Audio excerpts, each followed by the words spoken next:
नमस्कार बच्चों, सीमा कौशिक की कक्षा में आपका स्वागत है। तो आज की हिंदी कक्षा में हम पढ़ने जा रहे हैं आपकी पाठ्य पुस्तक कृतिका से अध्याय 2 मेरे संग की औरतें, जिसकी लेखिका है बच्चों मृदुला गर्ग जी। मृदुला गर्ग जी को कौन नहीं जानता, ये हिंदी साहित्य का जाना माना चेहरा है। उन्होंने इस पाठ को संस्मरण शैली में लिखा है। संस्मरण का मतलब है बच्चों, जो भी उनके जीवन में घटित घटनाएं हैं उनको उन्होंने एक संस्मरण, एक याद के रूप में लिख दिया है। तो उन्होंने अपने जीवन की जो घटनाएं थी, अपने जीवन के बारे में इस संस्मरण में लिखा है, अपने परिवार के बारे में, अपने रिश्तेदारों के बारे में। उन्होंने बताया है कि उनके जीवन में बहुत सी ऐसी स्त्रियां आई जिनका उनके जीवन पर बहुत गहरा प्रभाव पड़ा। उन्होंने उनके स्वभाव और विशेषताओं के बारे में बताया है और ये समझाने का प्रयास किया है कि स्त्रियां अगर ठान लें तो परंपरागत तरीके से जीवन जीते हुए लीक से हटकर जी सकती हैं। यानी कि इस पंक्ति का तात्पर्य लेखिका का ये है कि अगर स्त्रियां कुछ भी ठान ले कि उनको परंपरा से हटकर, कि जो भी परंपराएं, जो भी रूल रेगुलेशन समाज ने बना रखी है उनसे हटकर अगर उनको अपना जीवन जीना है तो वो कर सकती हैं।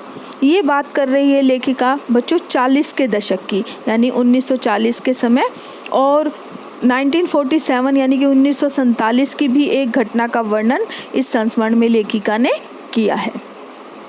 तो बच्चों, इससे पहले कि हम ये पाठ शुरू करें, हम इस पाठ के बारे में थोड़ी समरी के रूप में महत्वपूर्ण बिंदुओं को जान लेते हैं ताकि पाठ अच्छी प्रकार से आपके समझ आ जाए।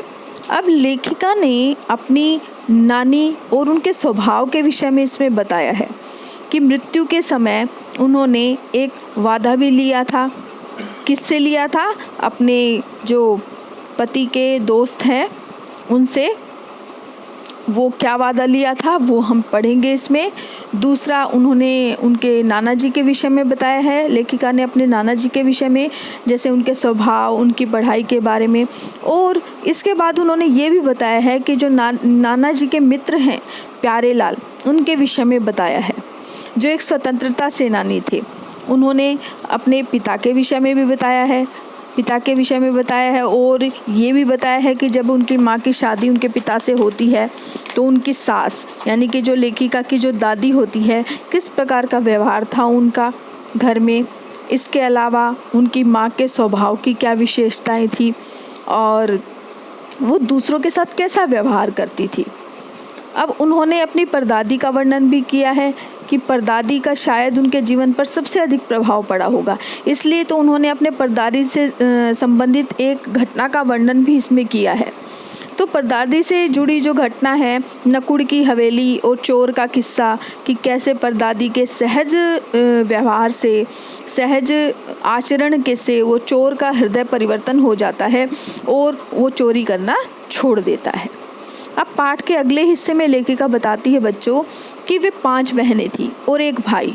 सबसे बड़ी जो बहन थी, जिसका जन्म 1936 में हुआ था, वे थी मंजुल भगत। जो सबसे बड़ी बहन थी लेखिका की, उनका नाम था मंजुल भगत। अब ये भी हिंदी की जानी मानी लेखिका है। इनका घर का नाम रानी था। अब लेखिका ने यह भी बताया है बच्चों कि 3 बहनों का घर का नाम भी था और बाहर का भी नाम था। तो यानी कि 3 बहनों के 2-2 नाम थे।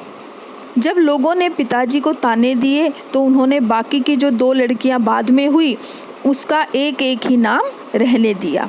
लेखिका ने बताया कि जो सबसे बड़ी बहन थी मंजुल भगत, जिसका जन्म 1936 में हुआ और उसका घर का नाम रानी था। उसके बाद 1938 में लेखिका का जन्म हुआ, यानी कि दूसरे नंबर पर लेखिका थी। उनका नाम तो रखा गया मृदुला और घर का नाम उमा। अब तीसरी जो लड़की थी वो चित्रा थी, जिसका घर का नाम गौरी था। और चौथे नंबर पर जो लड़की हुई, जो बहन थी लेखिका की, उसका नाम था रेनू। और 5वीं लड़की का नाम अचला, जो कि अंग्रेजी की लेखिका हुई, अंग्रेजी की बहुत अच्छी साहित्यकार हुई। अब जो 6ठे नंबर पर है उनका भाई हुआ, भाई ने जन्म लिया, जिसका नाम रखा गया बच्चों राजीव। अब वे भी हिंदी के लेखक हुए और उन्होंने बताया कि उनकी जो बड़ी बहन है मृदुला और अचला, इन सब ने शादी के बाद लिखना शुरू किया। शादी के बाद सरनेम बदल जाता है तो मृदुला गर्ग के नाम से ही उन्होंने लिखना शुरू किया और इसलिए लोगों ने उन्हें कहा कि मन्नू भंडारी का उदाहरण दिया, जो हिंदी की जानी मानी लेखिका है। बच्चों, तुमने मन्नू भंडारी का नाम भी सुना होगा, ठीक है, क्योंकि मन्नू भंडारी ने भी अपने ही सरनेम से लिखना शुरू किया था। तो लेखिका की शादी के बाद भी लेखिका ने अपना सरनेम नहीं छोड़ा था, वो मृदुला गर्ग के नाम से ही लिखती थी। तो ये उदाहरण दिया है इसमें कि हिंदी की जानी मानी लेखिका मृदुला जो मन्नू भंडारी हैं, और शादी के पहले जो उनका नाम था उसी नाम से उन्होंने बाद में लिखा। अब मन्नू भंडारी का विवाह प्रसिद्ध साहित्यकार राजेंद्र यादव के साथ हुआ था। ये भी एक बहुत बड़े साहित्यकार हुए होंगे, जो आपने नाम भी सुना है। अब लेखिका का जब विवाह हुआ तो उसके बाद वे जब बिहार जाती हैं बच्चों, तो वहाँ उन्होंने देखा कि महिलाएं हैं वो पुरुषों से पर्दा करती थी, यानी कि घूंघट करती थी और खुलकर उनके सामने नहीं आती थी। अब लेखिका ने महिलाओं और पुरुषों को साथ में लाने के लिए एक नाटक का मंचन किया और महिलाओं को भी फोर्स किया नाटक में भाग लेने के लिए, प्रेरित करती है, वो उनको प्रेरणा देती हैं। तो उनके कहने पर जो महिलाएं थी वो पुरुषों के साथ नाटक में भाग भी लिया उन्होंने और उनके साथ काम भी किया। अब इस पाठ का एक महत्वपूर्ण हिस्सा ये घटना भी बताती है कि जो शिक्षा है वो सभी के लिए अनिवार्य होनी चाहिए। एक तो ये घटना थी कि उन्होंने जो स्त्री है और पुरुष है दोनों को साथ साथ समान दर्जा दिया, और दूसरा एक महत्वपूर्ण है कि शिक्षा भी सभी के लिए अनिवार्य, चाहे वो लड़का है, लड़की है, गरीब है, अमीर है, किसी भी जाति का बच्चा है। अब लेखिका जब कर्नाटक जाती है तो वहाँ प्राइमरी स्कूल नहीं था, क्योंकि एक छोटी सी जगह थी तो बच्चों के लिए प्राइमरी स्कूल नहीं था। तो जब वहाँ उन्होंने मिशनरी आदि से कहा, मिशनरी स्कूल जो होते हैं चर्च के जो हैं, तो वो वहाँ पर स्कूल खोल दी, तब उन्होंने मना कर दिया। अब लेखिका ने तो ठान ली थी कि जब एक बार ठान लेती थी तो वो उसको पूरा करके छोड़ती थी।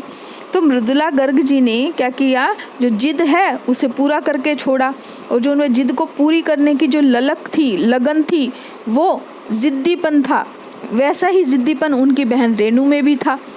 तो लेखिका ने ठान लिया यहाँ पर प्राइमरी स्कूल खोलना है तो खोलना ही है।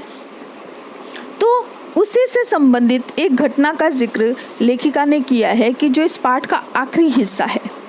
इस पाठ से हमें पता चलेगा कि नानी और जो परदादी है लेखिका की, वो जीवन से बहुत प्रभावित थी। दोनों के ही जीवन से वो लेखिका बहुत प्रभावित थी, क्योंकि नानी और परदादी महिलाओं के सशक्तिकरण की हिमायती थी, यानी कि महिलाओं को बराबर का दर्जा दिया जाए, उनको कम ना समझा जाए, लड़के लड़कियों को समान समझती थी, वो उनमें भेदभाव के वो खिलाफ समझती थी। और तो इसलिए उनके घर में सभी महिलाएं जो है वो अपनी इच्छा से, मर्जी से जी सकती थी अपना जीवन, मतलब उनके ऊपर कोई पाबंदी नहीं थी, सब स्वतंत्र थी। उनके घर में लड़का लड़की में कोई भेदभाव नहीं किया जाता था। और बच्चों, इस पाठ में हमें ये भी पता चलता है कि पहले जब कोई कार्य लीक से हटकर किया जाता है तो शुरुआत में तो उसका विरोध किया जाता है, पर जब वह सफल हो जाता है तो सभी उसका सम्मान करते हैं। यानी कि जो समाज में चली आ रही जो परंपरा है उससे हटकर जब कोई काम किया जाता है तो लोग उसका विरोध करते हैं, लेकिन जब वो काम सफल हो जाता है तो सब उसके साथ हो लेते हैं, उसकी प्रशंसा करते हैं। तो हमें इस पाठ से ये भी पता चलता है कि उनके जो पिता है उनका पूरा नियंत्रण था अपने घर के ऊपर, बेटियों के ऊपर। उन्होंने अपनी बेटियों को आज़ादी ज़रूर दी थी, लेकिन फिर भी एक अनुशासन बना हुआ था घर के अंदर। इस अनुशासन से संबंधित भी घटनाएं बताई हैं लेखिका ने कि एक बार लेखिका बीमार थी, तो जो इंडिया गेट पर जो भारत की आज़ादी का जश्न मनाया जा रहा था, उस समय भारत आज़ाद हुआ था 1947 में, तो पिताजी ने लेखिका के साथ घर पर रहे, यानी कि वो बीमार थी वो तो रही और उसके पिताजी भी साथ में रहे और उन्हें किताब पढ़ने को देते हैं, यानी कि उनकी बात मानी जाती थी। पिता जो कह देते थे सभी उनकी बात मानते थे। एक और घटना है कि रेणु जो उनकी बहन थी लेखिका की, तो बीए नहीं करना चाहती थी, ग्रेजुएशन नहीं करना चाहती थी, तो उनके पिता ने कहा कि बीए करो क्योंकि मैं कह रहा हूँ। तो उनकी बहन रेनू कहती भी है कि किस लिए करनी ज़रूरी है, लेकिन पिता के पास इसका कोई जवाब नहीं था। तो पिता ने कहा करो क्योंकि मैं कह रहा हूँ, यानी उनकी बात को घर में माना जाता था। उन्होंने बेटियों को छूट अवश्य दी थी, लेकिन अनुशासन भी रखा था। इसलिए वे सभी परंपरागत तरीके से जीते हुए अपनी मर्जी से अपना जीवन जीती थी। तो बच्चों, ये कुछ महत्वपूर्ण बिंदु थे इस पाठ के। तो इन बिंदुओं के बाद जब हम लेसन पढ़ेंगे तो आपको वो लेसन बहुत अच्छे से समझ आएगा। तो हम शुरू करते हैं बच्चों लेसन, मेरे संग की औरतें। मेरी एक नानी थी, जाहिर है, पर मैंने कभी उन्हें देखा नहीं। मेरी माँ की शादी होने से पहले उनकी मृत्यु हो गई थी। शायद नानी से कहानी न सुन पाने के कारण बाद में हम तीनों बहनों को खुद कहानियाँ करनी पड़ी। नानी से कहानी भले न सुनी हो, नानी की कहानी ज़रूर सुनी और बहुत बाद में जाकर उसका असली मर्म समझ में आया। इस पहले इतना ही जाना कि मेरी नानी पारंपरिक अनपढ़ पर्दानशीन औरत थी, जिनके पति शादी के तुरंत बाद उन्हें छोड़कर बैरिस्ट्री पढ़ने विलायत चले गए। कैम्ब्रिज विश्वविद्यालय से डिग्री लेकर जब वे लौटे और विलायती रीति रिवाज के संग जिंदगी बसर करने लगे, तो नानी के अपने रहन सहन पर उसका कोई असर न पड़ा। न उन्होंने किसी इच्छा आकांक्षा या पसंद नापसंद का इजहार पति पर कभी किया।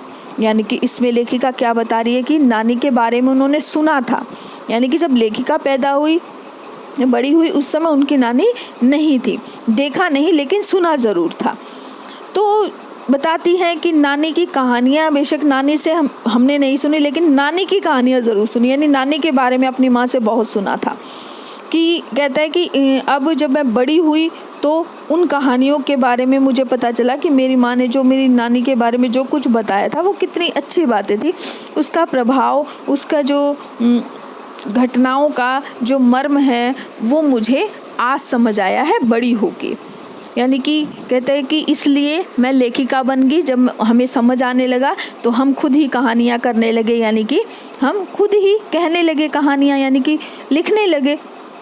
अब वो बताती हैं उनके नाना जी हैं बैरिस्ट्री के लिए विलायत गए थे, यानी कि वकील बन गए थे। वो बहुत बड़े वकील थे, विदेश गए थे। कैम्ब्रिज विश्वविद्यालय से उन्होंने बहुत बड़ी डिग्री ली थी। लेकिन जो नानी थी वो सीधी सादे स्वभाव वाली थी और नाना जी के रहन सहन को देखकर उन्होंने अपना रंग ढंग नहीं बदला था, यानी जैसा उन्होंने रहना था वो वैसे ही रहती थी। तो अपनी इच्छा अनिच्छा, कोई भी पसंद नापसंद, कुछ भी उन्होंने अपने जो है लेखिका के नाना जी से उन्होंने शेयर नहीं किया, कुछ भी वो नहीं कहती थी उनको। पर जब कम उम्र में नानी ने खुद को मौत के करीब पाया तो 15 वर्षीय इकलौती बेटी यानी कि मेरी माँ की शादी को फिक्र ने इतना डराया कि वे एकदम मुंहजोर हो उठी।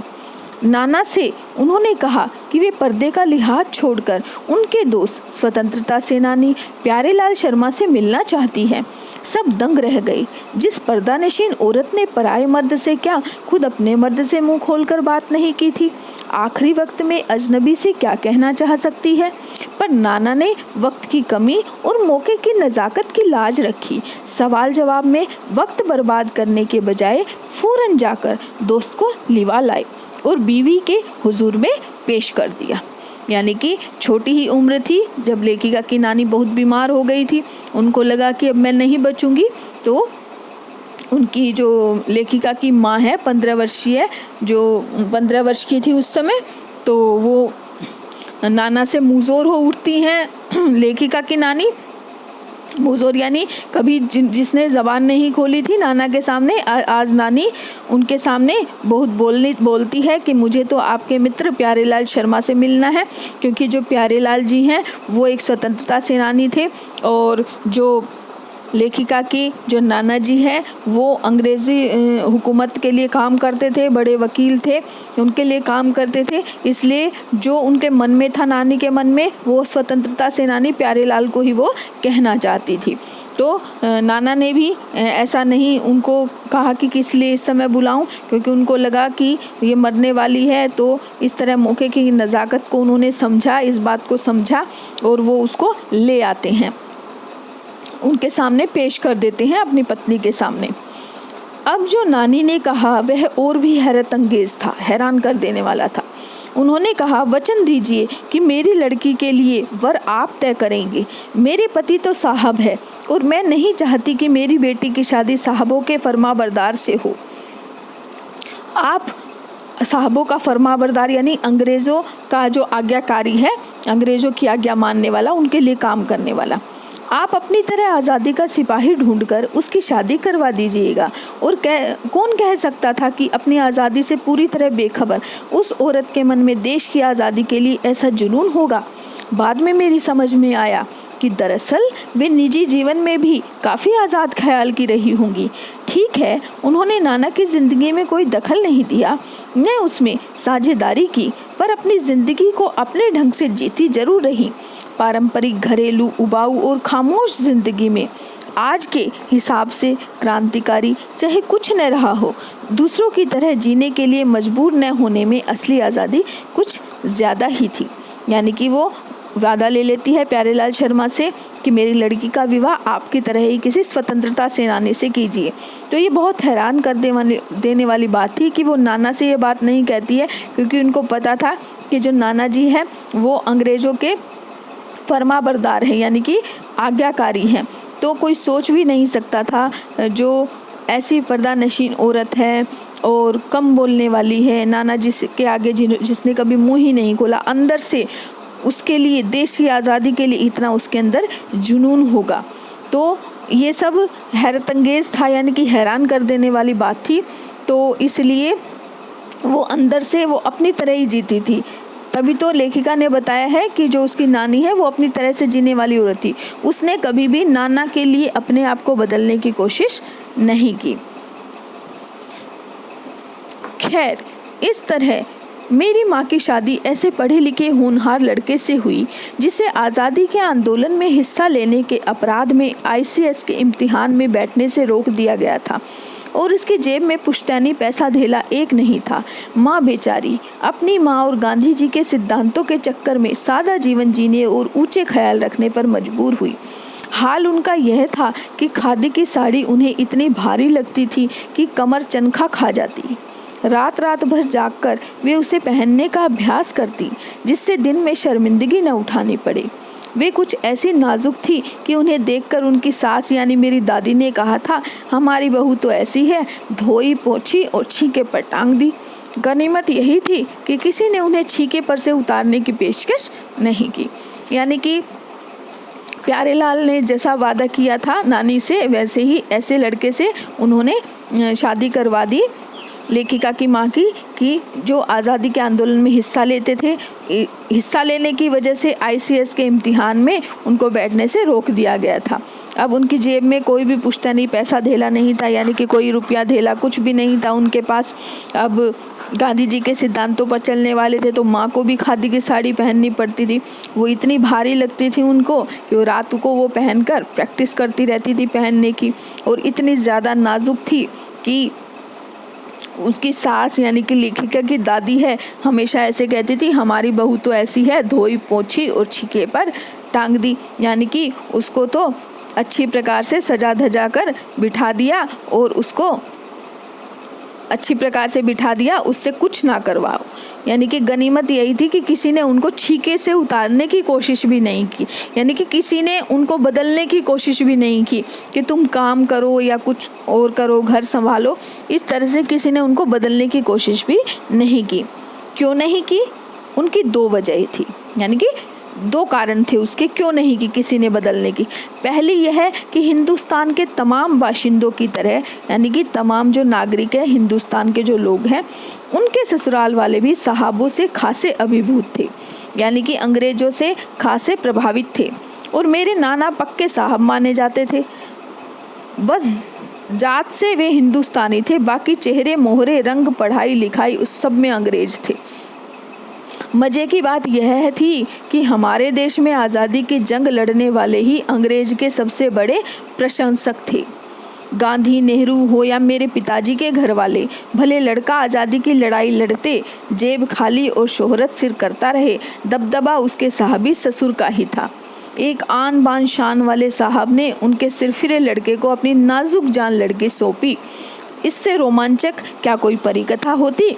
नानी की सनक भरी आखिरी ख्वाहिश और नाना की रजामंदी वे रोमांचक उपकथाएं थी जो कहानी के तिलिस्म को यानी कि जादू को और गाढ़ा बना चुकी थी, गहरा बना चुकी थी।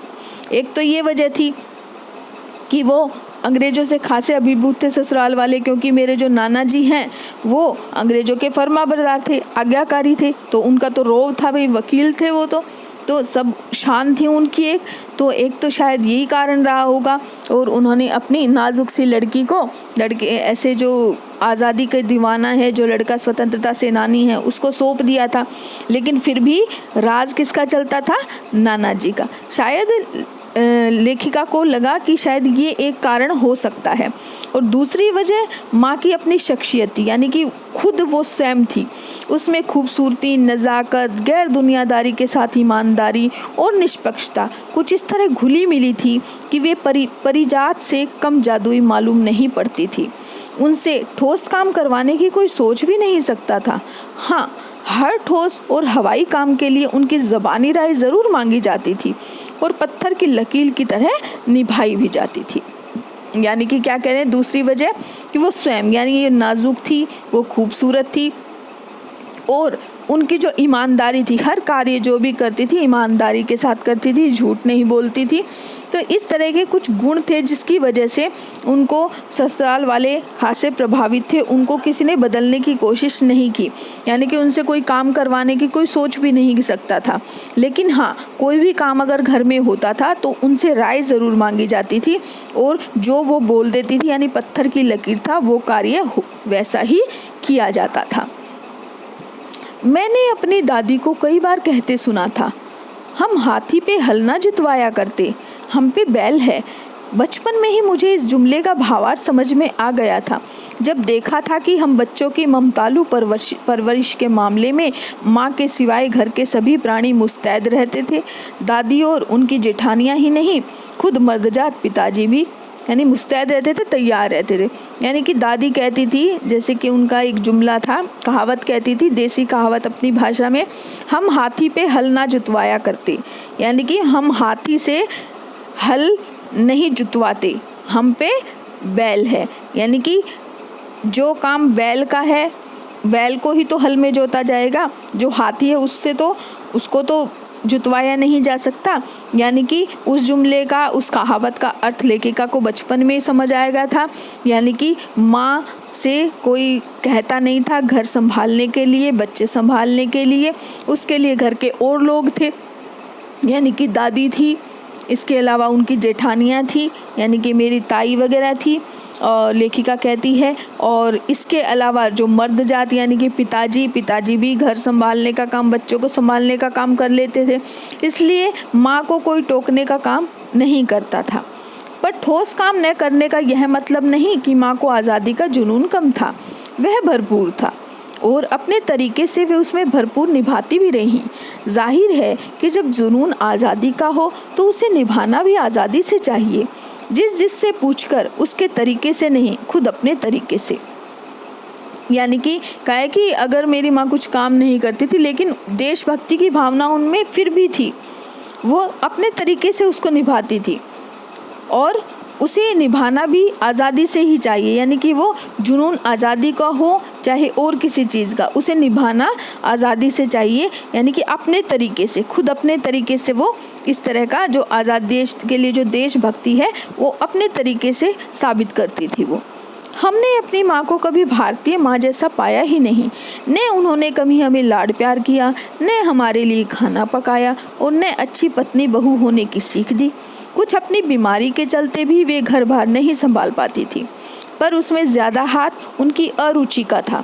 उनका ज़्यादा वक्त किताबें पढ़ने में बीतता था, बाकी वक्त साहित्य चर्चा में या संगीत सुनने में, और वे ये सब बिस्तर पर लेटे लेटे किया करती थी। फिर भी जैसा मैंने पहले कहा था, हमारे परंपरागत दादा दादी या उनकी ससुराल के अन्य सदस्य उन्हें न नाम धरते थे, न उनसे आम औरत की तरह होने की अपेक्षा करते थे। उनमें सबकी इतनी श्रद्धा थी कि जबकि वह पत्नी, माँ और बहू के किसी प्रचलित कर्तव्य का पालन नहीं करती थी। साहबी खानदान के रोब के अलावा मेरी समझ में 2 कारण आए। यानी कि जो माँ है वो भारतीय माँ जैसी लेखिका को नहीं लगी, क्योंकि जो भारतीय माँ होती है बच्चों का पालन पोषण करती है, उनको संभालती है, खाना बनाती है और बच्चों को सीख देती है। लड़कियाँ हो तो उनकी अच्छी बहू बनना, अच्छी बेटी बनना, अच्छी प्रकार से उनको काम सिखाना, ये सब चीज़ें वो नहीं करती थी। क्योंकि ये तो एक तो वो बीमार भी रहती थी, घर बार नहीं संभाल पाती थी, और इससे ज़्यादा था उनकी अरुचि, यानी कि उनको कोई इंटरेस्ट नहीं था घर के कामों में। ज़्यादातर वो किताबें पढ़ती, साहित्य पढ़ती, संगीत सुनती और वो लेटे लेटे सारे काम करती थी। अब जो घर के सदस्य थे, दादा दादी थे और जो सदस्य थे, वो इस बारे में उनको कुछ कहते भी नहीं थे और ना ही उनसे ये अपेक्षा रहते थे कि वो आम औरत की तरह घर को संभालें। तो क्योंकि इसमें जो श्रद्धा थी उनकी, क्यों थी इस तरह से ससुराल वाले ऐसा व्यवहार क्यों करते थे उनके साथ, कि कहते थे एक तो साबी खानदान का रोब, यानी कि मेरे नाना जी का रोब है। इसके अलावा 2 कारण और मेरी समझ में आए। वे कभी झूठ नहीं बोलती, सबसे पहला कारण तो ये था कि वो झूठ नहीं बोलती थी। दूसरा कारण था वे एक ही गोपनीय बात को दूसरे पर जाहिर नहीं होने देती थी, यानी किसी ने उनको कोई बात कही है, गुप्त बात है, तो किसी दूसरे को वो उस बात को नहीं बताती थी, अपने तक ही सीमित रखती थी। अब पहले के कारण उन्हें घर वालों का आदर मिला हुआ था, अब दूसरे के कारण बाहर वालों की दोस्ती।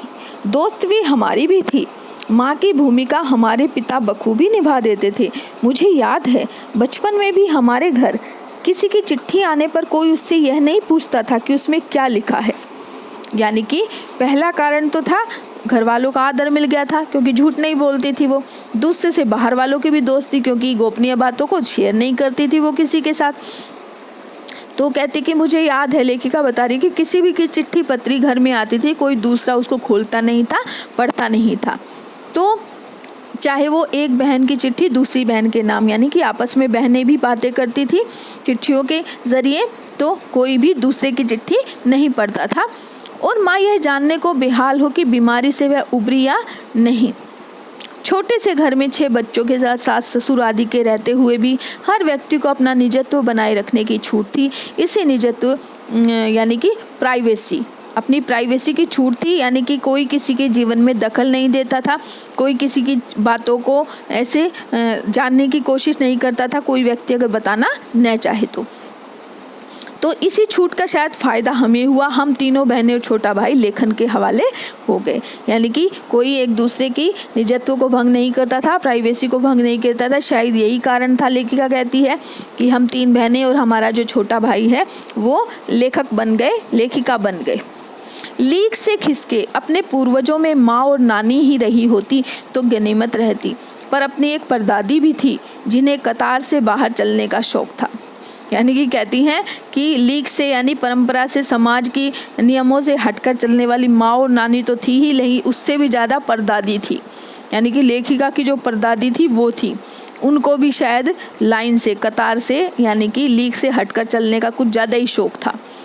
अब उन्होंने एक घटना का वर्णन किया है। उन्होंने व्रत ले रखा था कि अगर खुदा के फजल से, यानी कि ईश्वर की कृपा से, दया से उनके पास कभी 2 से अधिक ज़्यादा धोतियाँ हो जाएंगी, साड़ियाँ हो जाएंगी, तो वे तीसरी दान कर देंगी। जैन समाज में अपरिग्रह की सनक बिरादरी बाहर हरकत नहीं मानी जाती, इसलिए वहाँ तक तो ठीक था। यानी कि अपरिग्रह करना, कि किसी भी चीज़ को जोड़ कर न रखना, यानी कि उसका त्याग कर देना। जब मेरी माँ पहली बार गर्भवती हुई, मेरी परदादी ने मंदिर में जाकर मन्नत मांगी कि उनको पतोहू का पहला बच्चा लड़की हो। यह गैर रवायती मन्नत मांगकर ही उन्हें चैन नहीं पड़ा। उसे भगवान और अपने बीच पोशीदा, यानी कि उसको गुप्त रखने के बजाय सरेआम ऐलान कर दिया। लोगों के मुंह खुले के खुले रह गए। उनके फितूर की, उनके जुनून की कोई वाजिब वजह ढूंढे ना मिले, यानी कोई वजह भी हो, कोई कारण भी हो। यह भी नहीं कह सकते थे कि खानदान में पुश्तों से कन्या पैदा नहीं हुई थी, इसलिए माँ की बेचारी कन्यादान के पुण्य के अभाव को पूरा करने के चक्कर में थी। क्योंकि पिताजी की ही नहीं, दादाजी की भी बहनें मौजूद थी। हाँ, पहला बच्चा हर बहू का बेटा होता रहा था। खैर, माँ जी ने अपनी तरफ से कोई सफाई नहीं दी, बल्कि बदस्तूर मंदिर जाकर, यानी नियम से मंदिर जाकर मन्नत दोहराती रही। पूरा नकुड़ गांव जानता था कि माँ जी का भगवान के साथ सीधा का सीधा तार जुड़ा हुआ है, बेतार का तार। इधर वह तार खींचती, उधर टन से तथास्तु बजता। मेरी दादी तो पहली मर्तबा में ही तैयार हो गई थी कि गोद में खेलेगी तो पोती, पर माँ जी की आरजू किस कदर रंग लाएगी उनका उन्हें गुमान न रहा होगा। यानी कि परदादी के बारे में बताती है कि उन्होंने जैन समाज में जैसे अपरिग्रह यानी कोई भी ज़्यादा वस्तु हो जाए तो उसका त्याग कर देना, यानी कि कोई भी ज़्यादा धोती, 2 से अधिक तीसरी धोती हो गई तो वो दान कर देंगी। एक तो ये सनक उन्होंने ले रखी थी। दूसरा कि वो पतोहू के, जब मेरी माँ जो पहली बार गर्भवती हुई तो कह रही कि पतोहू के पहली लड़की ही होनी चाहिए। ऐसा नहीं था कि उनके घर में लड़कियों की कमी थी, लड़कियां थी बहुत सारी, तो लेकिन फिर भी वो लड़की आने की ही आरजू में थी, यानी कि भगवान से भी यही प्रार्थना करती थी। और उन्होंने जो है खुलेआम ऐलान भी कर दिया था कि सब लोग जानते थे, लेकिन उसकी कोई वजह नहीं ढूंढ पाए थे लोग भी। ऐसी तमन्ना क्यों उनकी कि पतोहू के जो है बच्चा लड़की ही हो। तो इस तरह से भगवान का उनसे बेतार का तार जुड़ा हुआ था। तो लड़की की गैर वाजिब जुस्तजू सुन भगवान कुछ ऐसी अफरा तफरी में आए कि 1 न 2 पूरी 5 कन्याएं एक के बाद एक धरती पर उतार दी। भगवान को क्या कहें, माँ जी के सामने तो नामी चोर भी अफरा तफरी में आ जाते थे। माँ जी और नामी चोर का किस्सा होश संभालने के बाद मैंने कई बार सुना था।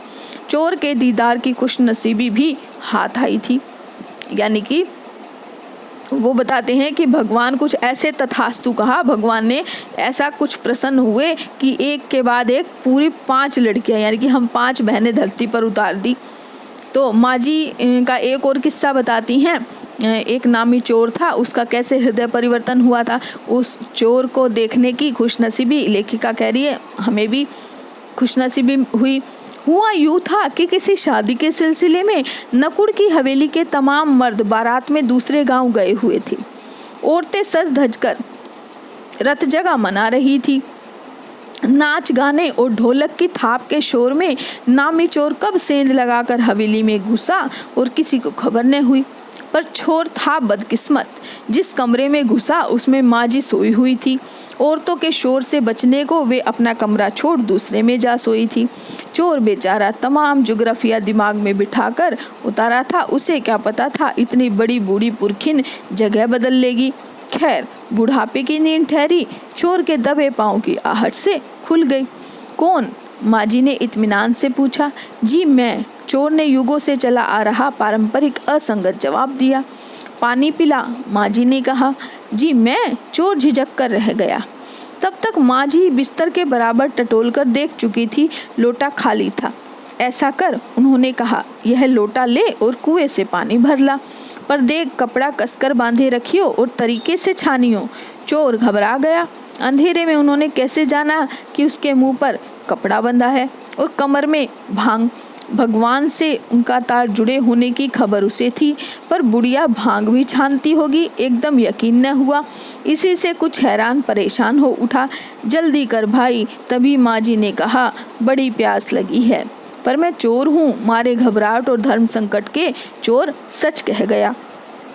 अब वो बताते हैं कि जिसमें चोर आया था, जिस कमरे में, वहाँ वो सोई हुई थी। अब बुढ़ापे के कारण थोड़ी सी आहट से नींद खुल जाती है, तो वहाँ पर वो चोर से पानी मांगती है और कहती है कि कपड़ा बांधकर उसको छान लेना। चोर को ऐसा लगता है कि उसने मुंह पर कपड़ा बांधा है, शायद उन्होंने ये देख लिया है, तो और उनको लगता है कि वो भांग छानने के लिए कह रही है। चोर घबराहट में चोर के मुंह से ये निकल जाता है कि मैं चोर हूँ।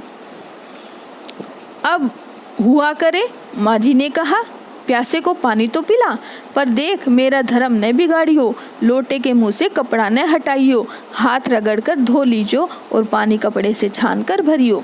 आप चोर के हाथ का पी लोगी? कहाँ न रगड़ कर धो लीजो। सब नाच गाने में लगे हैं। तेरे और भगवान के सिवा कौन धरा है जो पिलाएगा?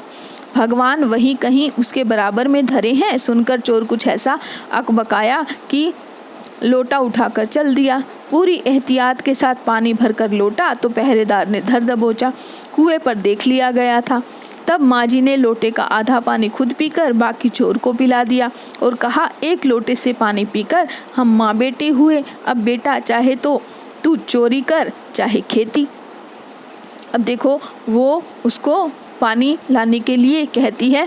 चोर जैसे ही पानी लाता है वो पकड़ा जाता है, लेकिन माँ जी भी क्या करती है, उस लोटे से पानी पीती है और आधा चोर को पिलाकर उसको कहती है कि अब हम पानी, एक ही लोटे से पानी पीकर माँ बेटा हो गए हैं, इसलिए या तो तू चोरी करता रहे या फिर मेहनत कर, खेती कर, अपना जीवन में इस तरह के बुराई के काम छोड़ दे।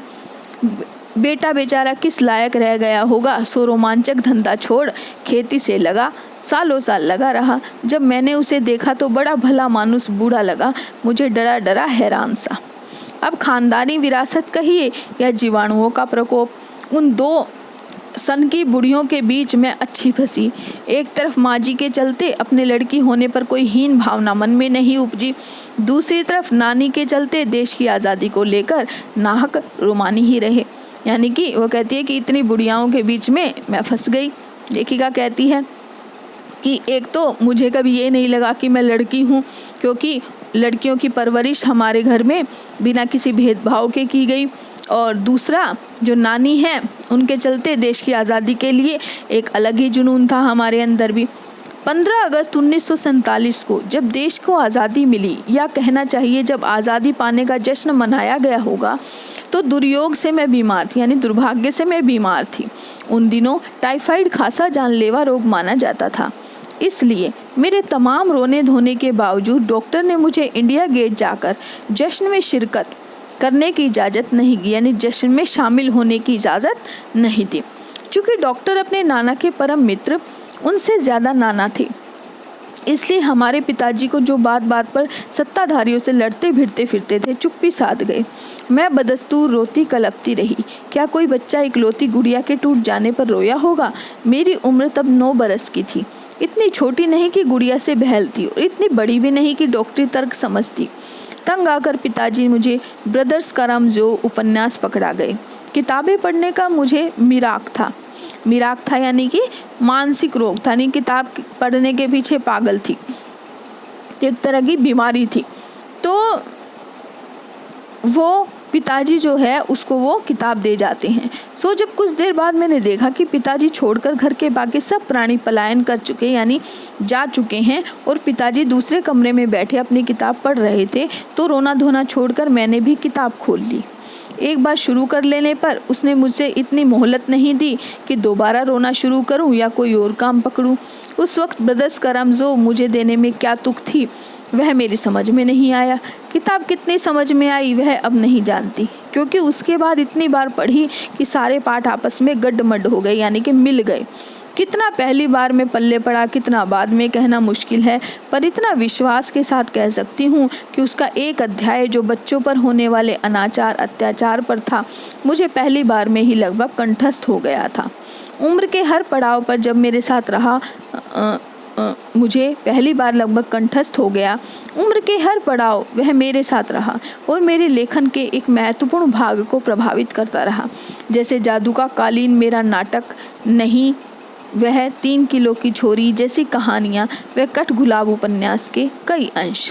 तो लेखिका बता रही है 1947 में जब भारत आज़ाद हुआ था, बीमार थी, तो सभी आज़ादी का जश्न देखने जाते हैं, लेकिन लेखिका नहीं जाती, उसके पिता भी वहीं रहते हैं। तो लेखिका को एक उपन्यास देते हैं, ब्रदर्स कारामाज़ोव। लेखिका उस समय छोटी थी, तो उस समय उसको समझ नहीं आए, सारे जो पाठ थे उसके सारे थे गड्ढमड, यानी कि एकदम से मिल जाते हैं। लेकिन लेखिका को एक उसका अध्याय है वो कंठस्थ हो गया था, याद हो गया था, जिसमें बच्चों पर किए जा रहे अत्याचार के बारे में था।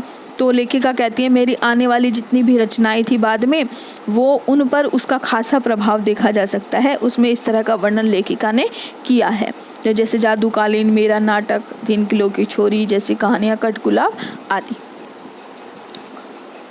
माँ जी की मन्नत का असर रहा होगा कि मैं ही नहीं, मेरी चारों बहनों भी लड़की होने के नाते किसी हीन भावना का शिकार नहीं हुई। नानी, माँ और परदादी की परंपरा बरकरार रखते हुए लीक पर चलने से भी इनकार किए रही। पहली लड़की जिसके लिए मन्नत मांगी गई थी वह मैं नहीं, मेरी बड़ी बहन मंजुल भगत थी। घर का नाम था रानी, बाहर का मंजुल। लेखिका अवतार हुआ मंजुल भगत। क्योंकि लिखना शादी के बाद शुरू हुआ इसलिए नाम बदलकर पति का ग्रहण करने में कोई हीन भावना आड़े नहीं आई, इसलिए पैदाइशी जैन नाम छोड़ भगत बनी। दूसरे नंबर पर मैं थी। घर का नाम उमा, बाहर का मृदुला। मैंने जो शादी के बाद लिखना शुरू किया तो बतौर लेखिका नाम चला मृदुला गर्ग। मुझे याद है जब हमने लिखना शुरू किया उससे कुछ पहले नारीवाद का चलन हुआ था। शादी के बाद नाम न बदलने का रिवाज उसी ने चलाया था। मन्नू भंडारी का हवाला देकर हमसे पूछा भी जाता था कि आप लोग इतनी पोंगापंथी घुरघुस्सू क्यों हो, नाम क्यों बदला। हमारे पास इसका कोई ढंग का जवाब नहीं होता था, अब भी नहीं। पर नाम बदलने से अपने व्यक्तित्व का कोई नुकसान होता मैंने नहीं देखा। पूछने को तो पिता से लोग ये भी पूछते थे कि 5 बेटियों में आपका मन नहीं भरा जो हर बेटी के 2-2 नाम रख छोड़े हैं। मुझसे छोटी बहन का घर का नाम था गौरी और बाहर का चित्रा। वह नहीं लिखती। उनका कहना है कि वह इसलिए नहीं लिखती क्योंकि घर में कोई पढ़ने वाला भी तो चाहिए। खैर उसके बाद जब 4-5वीं बेटी पैदा हुई तो पिता ने इतनी बात ज़माने की सुनी कि उनका एक नाम ही रखा, रेनू और अचला। 5 बहनों के बाद एक भाई हुआ, राजीव। मज़े की बात यह है कि बीच की 2 बहनें ही लेखन से बची रहीं। अचला और राजीव फिर उसमें जा फंसे। अचला मुझसे 8 साल छोटी है और वक्त के बदलाव की लाज रखते हुए अंग्रेजी में लिखती है, पर राजीव फिर हिंदी के हवाले। यानी कि इसमें उसने अपने पूरे परिवार का जिक्र किया है। लेखिका ने 5 बहनों भाई के बारे में बताया है कि जो बड़ी बहन थी वो मंजुल भगत थी, घर का नाम रानी था, वो भी लेखन करने लगी। इसके बाद सेकंड नंबर पर लेखिका हुई और उसका नाम था मृदुला और बाहर का क्या था बच्चों, बाहर का तो उमा था। तो ये वो भी लेखन के हवाले। उस समय नारीवाद का चलन हुआ तो पहले जो है सरनेम, अपना शादी के बाद सरनेम औरतों का बदल जाता है, लड़कियों का। लेकिन जो लोग थे उनको कहते थे भी सरनेम क्यों बदला, तो वो कहती थी कि बदल लिया, इसमें क्या नुकसान है। ये लेकिन जो लेखिका है उन्होंने नहीं बदला था तो वो अपने उसी से लिखती थी। तो इसका उन्होंने उदाहरण दिया था, जैसे मन्नू भंडारी है, उन्होंने शादी के बाद भी अपना सरनेम चेंज नहीं किया था, तो इसका भी उदाहरण दिया है लेखिका ने इसमें। इसके बाद वो बताती हैं उनकी तीसरी बहन हुई जो है, उसके बाद जो उसका नाम भी उन्होंने ऐसे ही रखा कि घर का नाम गौरी और बाहर का चित्रा। लेकिन वो नहीं लिखती थी क्योंकि वो कहती थी घर में सारे लिखने लग जाएंगे तो पढ़ेगा कौन। इसके बाद रेनू और अचला उनकी 2 बहनें और हुई। इस तरह 5 बहनों के बाद फिर राजीव नाम का भाई हुआ। अब बाद में जो है वो अचला लिखने लगी अंग्रेज़ी में और राजीव हिंदी में। हम 4 लिखते हैं और तमाम ख़ानदान हमें पढ़ता है। मेरी ससुराल में मुझे कोई नहीं पढ़ता। इस तथ्य को हज़म करने में मुझे काफ़ी वक्त लगा। फिर उनके फ़ायदे भी नज़र आने लगे। कम से कम घर के भीतर तो मुझे हिंदी आलोचना बुद्धि से 2-4 नहीं होना पड़ता। यानी कि बताती है कि हम 4 लिखते हैं और तमाम जो लोग हैं ख़ानदान हमें पढ़ता है। अब ससुराल में कहती है कि मेरे ससुराल में मेरी लिखी हुई चीज़ों को कोई नहीं पढ़ता, क्योंकि शुरू में तो लेखिका को बहुत अजीब लगा, लेकिन लेखिका कहती है मुझे फ़ायदे भी नज़र आए कि भाई घर में तो मुझे हिंदी की जो कमियां निकालते हैं लोग, आलोचना करते हैं लेखन की, उसकी इस तरह की का सामना मुझे नहीं करना पड़ा। खैर, मैं अपनी नहीं उन अदेवियों की बात करना चाहती हूँ जो परदादी की मन्नत के नतीजतन धरती पर आई और लेखक नहीं बनी। जो बनी उन्हें सांस लेने की ज़रूरत कुछ ज़्यादा हो समझ में आता है। जैसा मेरे पिताजी ने एक बार मंजुल से कहा था, कोई दम नहीं घुटता, सांस लेने की ज़रूरत ही ज़्यादा है। पर यहाँ तो हम शेर तो गैर लेखिका बहनें सवा शेर।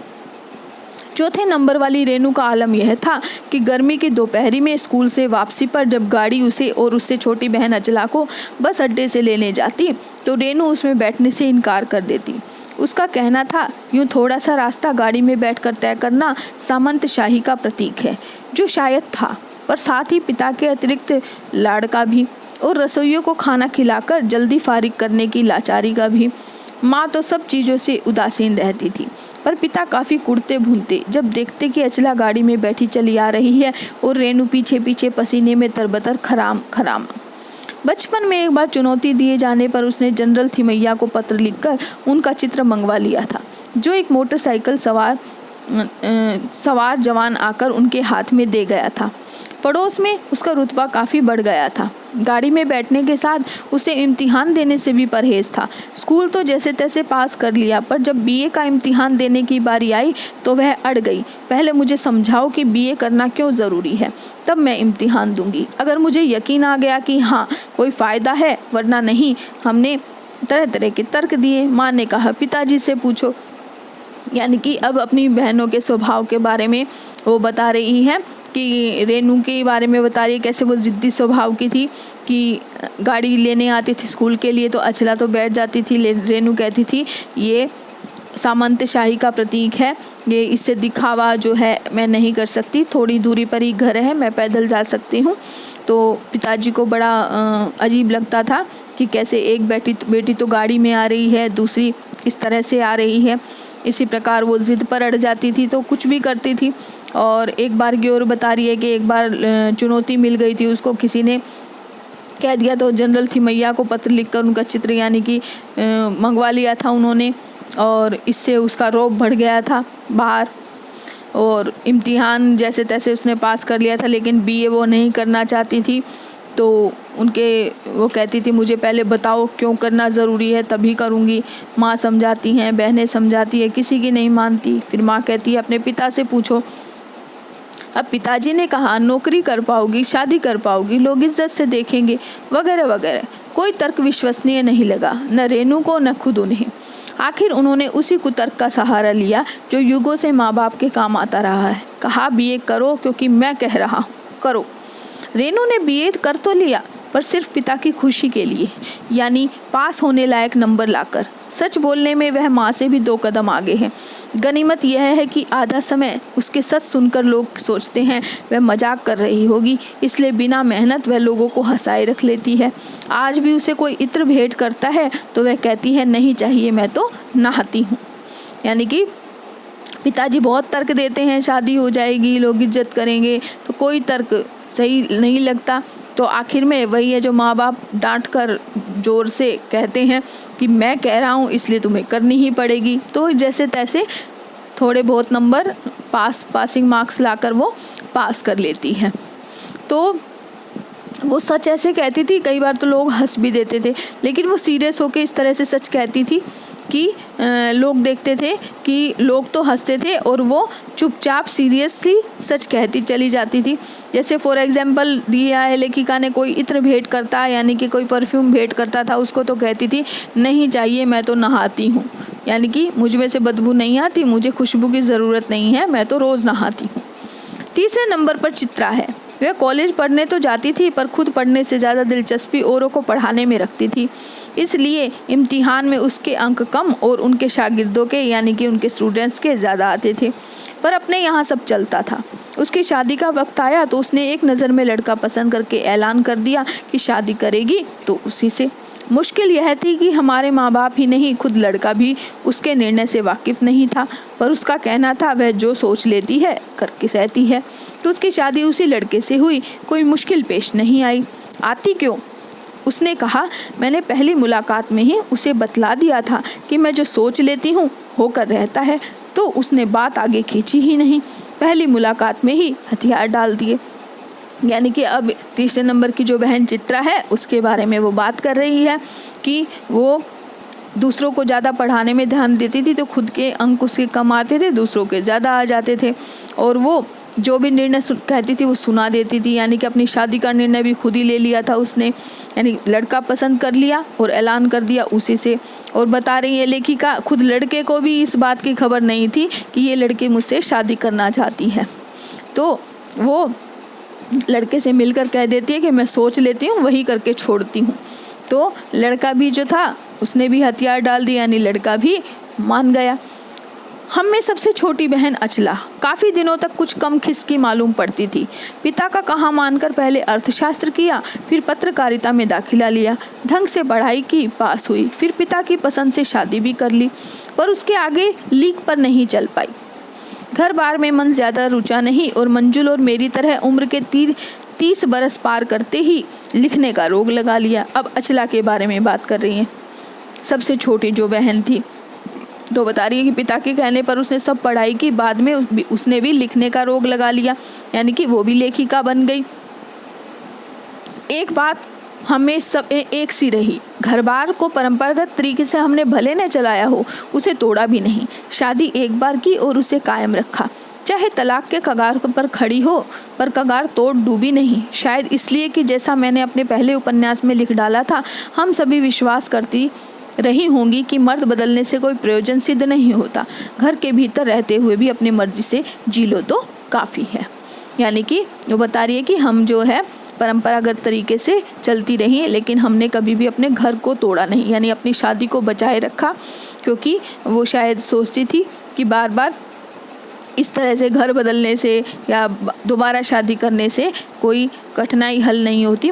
जो भी कठिनाई है घर में रहकर सोल्व करो, जो भी कमियां हैं उसको ठीक करो, और अपनी मर्जी से घर में रहकर भी जीवन जिया जा सकता है। शादी के बाद मैं बिहार के ऐसे छोटे कस्बे में रही जहां मर्द औरतें चाहे पति पत्नी क्यों न हो, पिक्चर देखने भी जाते तो अलग अलग दड़बों में बैठते। दड़बे यानी कि बैठने की जो जगह, बॉक्स वगैरह वहाँ बने होते थे। मैं दिल्ली से कॉलेज की नौकरी छोड़कर वहाँ पहुँची थी और नाटकों में अभिनय करने की शौकीन थी। मैंने उनके चलन से हार नहीं मानी। साल भर के भीतर उन्हें शादीशुदा औरतों को पराए मर्दों के साथ नाटक करने के लिए मना लिया। अगले 4 साल तक हमने कई नाटक किए। अकाल राहत कोष के लिए उन्हीं के माध्यम से पैसा भी इकट्ठा किया। वहाँ से निकली तो कर्नाटक के और छोटे कस्बे बागलकोट में पहुँच गई। तब तक मेरे 2 बच्चे हो चुके थे जो स्कूल जाने लायक उम्र पर पहुँच रहे थे, पर वहाँ कोई ढंग का स्कूल नहीं था। यानी कि पहले बताती है कि एक छोटे से कस्बे में बिहार के में गई वो शादी के बाद, तो वहाँ पर मर्द औरतें अलग अलग रहते थे, पर्दे में रहती थी, आपस में बात नहीं करते थे। लेकिन लेखिका ने जिद ठान ली थी और उसने नाटक का मंचन किया और दूसरे लोगों जो है मर्द हैं उनके साथ नाटक में काम करने के लिए औरतों को राज़ी किया। इस तरह उन्होंने बहुत से नाटक में काम किया। और इसी प्रकार एक कर्नाटक के छोटे से कस्बे में जब लेखिका गई तो लेखिका के 2 छोटे छोटे बच्चे थे, अब स्कूल जाने लायक उम्र तक हो चुके थे, लेकिन वहाँ पर कोई ढंग का स्कूल नहीं था। लोगों की राय पर मैंने पास के कैथोलिक बिशप से दरख्वास्त की कि उनका मिशन वहाँ के सीमेंट कारखाने की आर्थिक मदद से हमारे कस्बे में एक प्राइमरी स्कूल खोल दे। पहले उन्होंने कहा क्योंकि उस प्रदेश में क्रिश्चियन जनसंख्या कम थी, इसलिए वे वहाँ स्कूल खोलने में असमर्थ थे। मैंने गैर क्रिश्चियंस बच्चों को भी शिक्षा पाने के लायक सिद्ध करते हुए अपना इसरार जारी रखा, यानी अपना आग्रह, अपनी प्रार्थना जारी रखी। जब उन्होंने कहा कि हम कोशिश कर सकते हैं, बशर्ते वहाँ हमें यकीन दिलाए कि वह स्कूल अगले 100 वर्षों तक चलेगा। मुझे गुस्सा आ गया। मैंने कहा स्कूल की छोड़िए, किसी के बारे में भी यकीन नहीं दिलाया जा सकता कि वह अगले 100 बरस तक चलेगा। वे भी गुस्सा खा गए, बोले खुदा का लाख शुक्र है। अब देखो वो कहती हैं कि वहाँ के कैथोलिक बिशप है उनसे रिक्वेस्ट करती है कि प्राइमरी स्कूल खोलें, लेकिन वो नहीं मानते। तो कहते हैं कि और बच्चे भी है पढ़ने वाले, खाली क्रिश्चियन ही नहीं है और बच्चे भी हैं। तो वो कहते हैं कि हम खोल सकते हैं, लेकिन आपको वादा करना होगा कि वो अगले 100 वर्षों तक स्कूल चलेगा। तो लेखिका को गुस्सा आता है कि 100 वर्षों तक तो किसी के बारे में नहीं कहा जा सकता, तो वो खुद भी गुस्सा हो जाते हैं। वो कहते हैं खुदा का लाख शुक्र है, बच्चों के न पढ़ पाने की समस्या आपकी है, मेरी नहीं। बात कड़वी थी पर 100% सच। सच के आगे सिर झुकाने की हमारी बचपन की आदत थी। सो मैंने तय किया कि मैं खुद अंग्रेज़ी, हिंदी, कन्नड़ 3 भाषाएं पढ़ाने वाला प्राइमरी स्कूल वहाँ खोलूँगी और कर्नाटक सरकार से उसे मान्यता भी दिलवाऊँगी। वहाँ के अनेक मेहनती और खिसके लोगों की मदद से यह व्रत पूरा हुआ। मेरे बच्चे और अन्य अफसरों के बच्चे उसी स्कूल में पढ़े, बाद में अलग अलग शहरों के अलग अलग ख्यात स्कूलों में दाखिला भी पाए। तो लेखिका ने ठान लिया तो वहाँ स्कूल खोलकर ही छोड़ा। ऐसे अनेक मौके आए जब मैंने अपने ज़िद्दीपन के नमूने पेश किए, पर सबसे ज़्यादा उसने मंच पाया मेरे लेखन में, जो शुरू से अब तक लीक से खिसका अपनी राह खुद तलाशता रहा है, पर सब कुछ कर लेने पर भी मैं अपनी छोटी बहन रेनू के मुकाबिल नहीं पहुंच सकती, यानी कि उसका मुकाबला नहीं कर सकती, कि ज़िद्दीपन में जो रेनू जितनी ज़िद्दी थी उसका मुकाबला मैं नहीं कर सकती। 1950 के अंतिम दौर में एक रात दिल्ली में एक साथ 9 इंच बारिश हो गई। दिल्ली की खासियत यह रही कि थोड़ा पानी बरसते ही वहाँ के नाले पर नालों में बाढ़ आ जाती, पुलों के नीचे पानी भर जाता है और तमाम यातायात ठप हो जाता है। इस कयामती बारिश के बाद जो सरकारी दफ्तरों के पहले तल्लों से, यानी कि पहली मंजिल से फाइलें पानी में तैर आई थी। अगली सुबह किसी तरह का कोई वाहन सड़क पर नहीं निकला था। जाहिर है कि रेनू के स्कूल की बस भी उसे लेने नहीं आई। रेनू ने कहा, कोई बात नहीं, मैं पैदल चली जाऊंगी। सबने समझाया, स्कूल बंद होगा, मत जाओ। उसने कहा, आपको कैसे पता? इस सवाल का माकूल जवाब किसी के पास नहीं था। हमारे यहाँ फ़ोन ज़रूर लगा हुआ था, स्कूल में भी रहा होगा, पर बारिश के चलते वह ठप पड़ा हुआ था, तो रेनू अकेली पैदल स्कूल चल दी।